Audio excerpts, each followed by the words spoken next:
ভাপা পিঠাকে কিন্তু নানাভাবে নানা রূপে পরিবেশন করা যায়।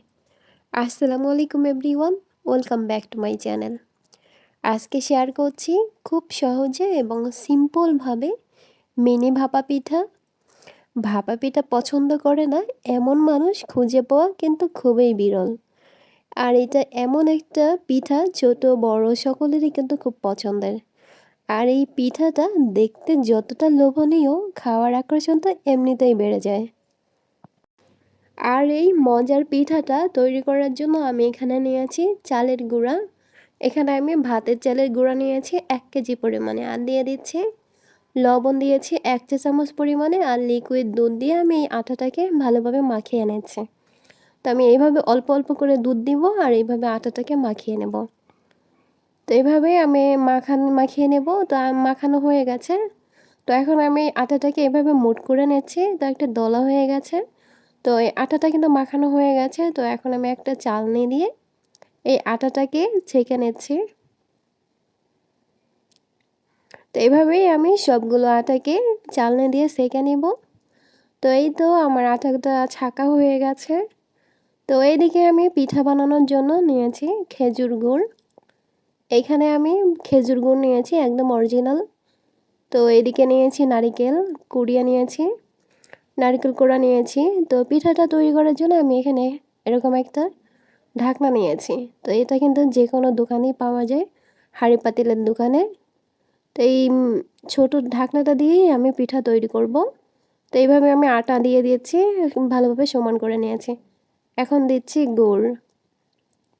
তো এইভাবে গুড় দিয়ে ভালোভাবে মিশিয়ে নিয়েছি। আর দিচ্ছি নারিকেল কোড়া। নারিকেল কোড়া দিয়ে আমি আবারও আটা দিয়ে ভালোভাবে ঢেকে এভাবে সমান করে নেব। এইভাবেই সমান করে নেওয়ার পরে আমি আবারও উপরে গুড় দিয়ে দিব। তো আমি আবারও এখানে এর উপরে গুড় দিয়ে দিচ্ছি। তো কেউ না চাইলে যে গুড়টা নাও দিতে পারেন। তো আমি আবারও গুড় দিয়ে দিচ্ছি, আবারও নারিকেল কোড়া দিয়ে দিচ্ছি। দিয়ে একটা যে মশারি নিয়েছি।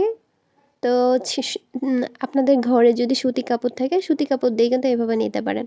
তো এদিকে নিয়েছি আমি রাইস কুকারে পানি গরম করে নিয়েছি। আর রাইস কুকারে এখন আমি একটা ঝাঁঝরিতে দিয়ে দিচ্ছি। এরকম রাইস কুকারে ঝাঁঝরিতে পিঠা বানালে কিন্তু একবারে 4 থেকে 5টা পিঠা কিন্তু একবারে তৈরি করা যায়। তো খুব সহজে এবং ঝটপট হয়। তো আমি আবারও এভাবে পিঠা তৈরি করে নিচ্ছি। আমি আটা দিয়েছি, আবার গুড় দিয়েছি, নারিকেল কোড়া দিয়েছি, আবার উপরে আটা দিয়ে সমান করে নিচ্ছি। তো এখন আমি আবারও দিয়ে দিব গুড়, আবারও গুড় দিয়ে দিচ্ছি, আবারও উপরে দিয়ে দিব নারিকেল কোড়া দিয়ে এখন আমি আবারও মশারি দিয়ে এভাবে ঢেকে নিচ্ছি। তো এভাবে ঢেকে আবারও আমি বসিয়ে দিচ্ছি ঝাঁঝরিতে। তো এভাবে আমি একবারে 5টার মতো পিঠা একবারে দিয়ে দিব। তো এভাবে বাড়তি মশারিটা দিয়ে আমি এভাবে উপরে ঢেকে দিচ্ছি। তো খুব সহজ আমার কাছে মনে হয়, একবারে অনেকগুলো পিঠা তৈরি করা যায়। তো খুবই ঝামেলা কম হয়। তো আমার কাছে অনেক সুবিধা মনে হয়। তো এইভাবে এখন আমি ঢাকনা দিয়ে ঢেকে 2 থেকে 3 মিনিট রেখে দিচ্ছি। তো অনেক বেশি টাইম লাগে না, যেহেতু পিঠাগুলো অনেক ছোটো। তো ঢাকনা দিয়ে ঢেকে দিয়ে 2 থেকে 3 মিনিট রেখে দিলেই তো পিঠাটা সিদ্ধ হয়ে যাবে। তো এই তো পিঠাগুলো হয়ে গেছে। তো এখন আমি এই পিঠাগুলোকে তুলে নিচ্ছি। একে একে সবগুলো পিঠাকে তুলে নিচ্ছি। তো এই তো আমি সবগুলো পিঠাকে তুলে নিচ্ছি। তো কেউ পিঠা বানাতে চাইলে আমার মতো এভাবে সহজে এবং ঝটপটে এই পিঠাগুলো এভাবেই তৈরি করে নিতে পারবেন। তো খুবই সহজ, যখনই পিঠা খেতে ইচ্ছা করবে আমার মতো করে এভাবে ঝটপট তৈরি করে নেবেন। তো এই তো সবগুলো পিঠা হয়ে গেছে। তো একদম রেডি খাওয়ার জন্য। তো এই তো আশা করছি আমার এই সহজ আর মজার রেসিপি ভালো লেগেছে। রেসিপি ভালো লাগলে লাইক, কমেন্ট আর শেয়ার করতে ভুলবেন না। তো সবাই ভালো থাকবেন, সুস্থ থাকবেন। আল্লাহ হাফেজ।